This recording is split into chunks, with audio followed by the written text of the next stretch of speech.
All right, guys, welcome back to the Medium Cool Show. Today, we're going to be talking about Hard Target from 1993, directed by John Woo, starring the one and only Jean-Claude Van Damme, baby.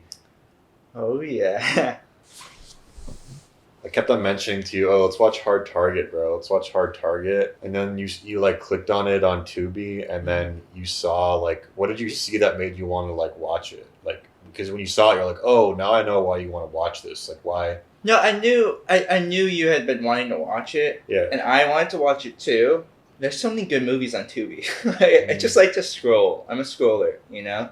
Yeah, I like to see my options and stuff, and yeah. I like to add to my list and just go through. I'm like, oh, this movie's good. I want to see this. Oh, I've been meaning to see this, you know. And so I was just scrolling, but then I know you have been mentioning Hard Target, Hard Target. So I don't know why I was thinking like Hardcore by Paul Schrader. That's what I was thinking you were like talking about. Yeah. And so when we like finally got to the Hard Target and you showed it to me, it's like Jean-Claude Van Damme, Jean Woo, 1993. I'm like, fucking let's go, dude. Instantly put it on. I'm like, Yeah. You know, this is John Woo's first American movie. I did not. That's really cool. Yeah, this is like after Hard Boiled. That's really cool. Hard Boiled came in 1992, and then they like brought him over, but the producers still weren't like, you know, convinced by him. Yeah, of course. You know, they still weren't like convinced by him, even though like those movies are so fucking badass and shit. But John Woo wanted to come to America because he wanted to like have more resources for his films, because his movies are so like he was so economical, and they're so fucking crazy and like out of the box, like with his movies dude. and Like shit. the Like, way he would so do like hard. fucking like dollies on like chairs and shit, like Yeah. around the corner for fight scenes and stuff. Like, yeah, John Woo's amazing, dude. Yeah, like I would say his Hong Kong stuff is better than his American stuff. Yeah. This movie, Hard Target, it's not lackluster by any means with the action. Like the action is like the fucking best parts of these fucking movies. Just like any other Jean-Claude Van Damme movie. This is like a true action year. This is like, I would say this is a good compromise before John Woo has like too much pull in America, and like Jean-Claude Van Damme not like having full control over the project. It's like a really good middle between like the two. But Jean-Claude Van Damme was the guy though. He was like the guy. They were talking about how he like John Woo, I think he said like, oh yeah, like Jean-Claude Van Damme, like he has like a big ego, but like he puts in the work, you know. And he said the fact that he had Jean-Claude Van Damme cast, he like made the action scenes even crazier. Yeah. Because he knew like, oh, he would be up. He's like, he's up for it, you know. Yeah. Like, oh my gosh, he's so, and the action was sick in this, dude. Yeah. This, I was telling you after we watched this, like this was so much fun. This might be, we're big Jean-Claude Van Damme fans here, and this might be like my first or second favorite Jean-Claude movie, dude. Yeah, it's dope as fuck, because from what we've seen from him, it's either a martial arts movie or like an action kind of shoot 'em up movie. But in this movie, it's fucking dope because he's like shooting people and kicking him at the same time. Like he'll kick someone, then shoot him, and then he'll shoot someone and then kick him anyway. Yeah. You know, like there's a lot of kicks and bullets. Like that's like his like forte in this movie, when he's just like, it's just like a crazy. It's an action year for sure. Yeah. So it starts off, we're in New Orleans. That's where this film takes place. There's this man getting hunted by these group of mercenaries, and these mercenaries are decked out with like all these machine guns. They have all these like motorbikes and everything, all the gear they could ever want. They're hunting this homeless man, and this guy's like running for his life. You know, we get a little bit of information that we can totally see who like the kingpin is of all this. And he's sitting in this car and he's like watching like menacingly. And he's like, yeah, if he gets to the river, he's free. And of course they don't let him get to the river. They kill this guy right before he gets to the river with like an arrow through the heart or something. And you see that there's this little chain. He was a veteran. Yeah, he was in the army. He had dog tags. Yeah, he had dog tags. And basically the story follows that man's daughter who's looking for him. And she goes to New Orleans and she's way out of her element. She almost gets robbed. And that's when we're introduced to Jean-Claude Van Damme, who is from the area, knows the streets, knows everything there is to know about like this place, and he saves her, and he's like, be careful, you know, basically Like, don't be stupid, right? And he's so badass, like right off the bat. Dude, like, she's gonna get raped. Dude, she's gonna get raped. Was she gonna get raped? Bro, they literally smack her, and then they bend her over the car, and then like he literally like goes like this. Oh, I missed that. I looked away. I missed that part. I didn't even see that. Yeah, and then Jean-Claude Van Damme steps in at that point. Okay, Yeah. that's crazy. In the fucking middle of the day, in the street, dude. Jesus Christ. Because the point that they're trying to drive is that this is a bad neighborhood that's overrun with crime. Yeah. And Jean-Claude Van Damme is like the cowboy in this like town. Yeah, he's like the cowboy. Yeah. Apparently, we learned that he grew up in the bayou too. He grew up with his uncle. He's from overseas. Always, Jean-Claude Van Damme's always from overseas, but he always represents the American way. Yeah. And like, he's dissolved into American flag. You know, there's so many like patriotic symbolisms in this movie. Yeah, he loves America, dude. Did you know that Jean-Claude Van Damme owned a successful gym in Belgium before he moved to America? I didn't know that. No. Apparently he was making like $15K a month, like back. And this is like in the early '80s and shit. That's a lot of money. And he sold this. He was like he told his dad like, "Oh, I'm selling the gym and moving to America." And he's like, "Wow, you're gonna fucking do all that? Like, you're gonna move to America?" And it's like his dad was like really disappointed, but he wanted to go pursue his dream, you know. Yeah.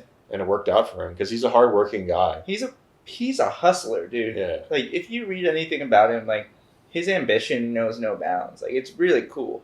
He's not a bad dude either. I think he's a movie star, but like yeah, he's a movie star ego guy. Like people like had problems with him on set because he was like he lays into it. He does in the movie. He really does. Yeah. But anyway, so we find out that this homeless man was killed, right?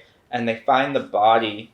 It suddenly becomes a cat and mouse game of like Jean-Claude Van Damme is uncovering this cabal of this crime circle. Yeah, crime circle of like uber rich who pay this guy to manhunt these homeless people in New Orleans. This crime syndicate travels all around the world. They help uber rich people kill people for a big sum of money. Essentially what they're saying is like, you know, cops kill people, military kill people, they get paid for it. What's any different than if private citizens pay us to kill people? That's their logic behind it. The thing is, in this movie, where it gets really spicy, is suddenly the hit is out on Jean-Claude Van Damme. They're out of their depth. This is someone that they've never fucked with before. Suddenly, they become the ones that are being hunted by Jean-Claude Van Damme. Yeah. And they're the ones that are getting killed by him. The main dude, I can't remember, do you know the main villain's name?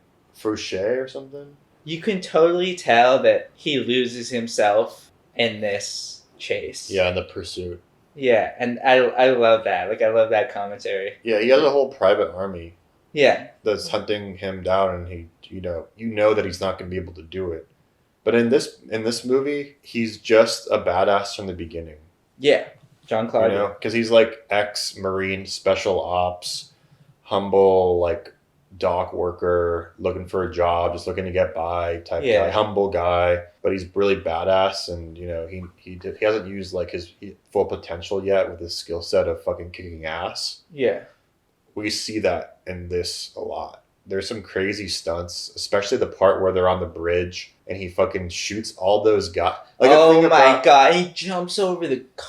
Oh my god, dude, the action, this is so sick. You guys need to watch this. Yeah, like fucking when he's riding the motorcycle and stands up, and then the thing is like there's a leak from the fuel tank. Bike. Yeah. So he's like drives, he like rides the bike with a leak coming out of it, and then he stands on top of the bike with the machine gun, and the thing is he shoots everyone in the car.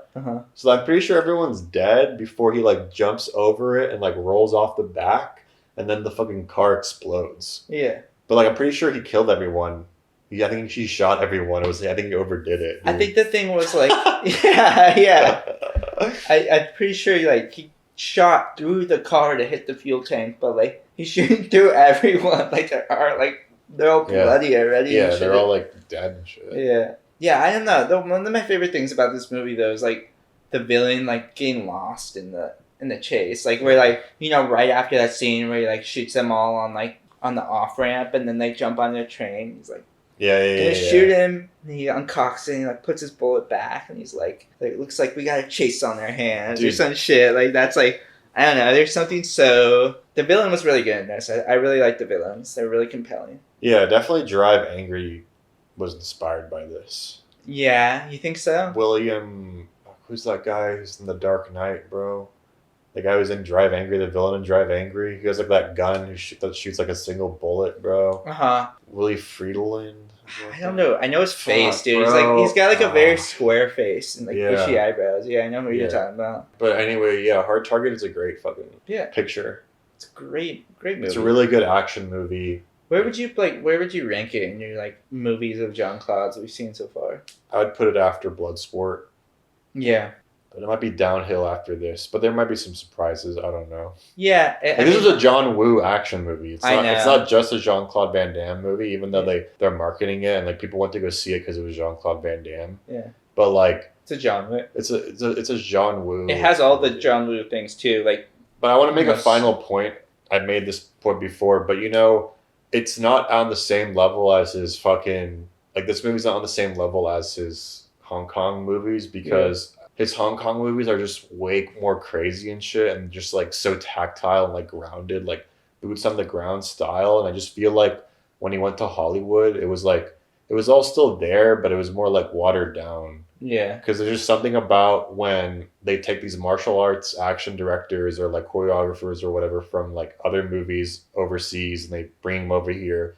So that for some reason it still like has that Hollywood. It's like some Hollywood bottleneck. I can't really pinpoint it, but it's almost like there's like a scrappy nature to those overseas films before they get like brought over. Yeah. He was so fucking creative and like unique with those other movies. And then this movie, it's more of like a Hollywood. It's definitely like it's more polished. You know what I mean? Like it has more of like that gloss to it of like a finished product. Whereas like it's more like there's more like creative freedom and more risk taking and thinking outside the box done like overseas, which like is what makes it so special and what brings them here in the first place, and like I do think there's a lot gained and a lot lost. When did Face Off come out? 1997. Did he do a movie in between this? Like I think he did. I don't remember. I don't know what it was though. Alright, we should check him out. Yeah, and he did Mission Impossible 2. Yeah, he did that. That must have been like what, like. But we should watch his like Hong Kong movies, bro. Dude, I'm down. We should watch his Hong Kong shit. This Christmas movie with the guy from... Silent Night? Yeah. Oh, yeah. Yeah, he came out with that. Yeah, bro, I never saw that, but like that's crazy he made that, bro. Fuck. Yeah. I'll check it out. All right.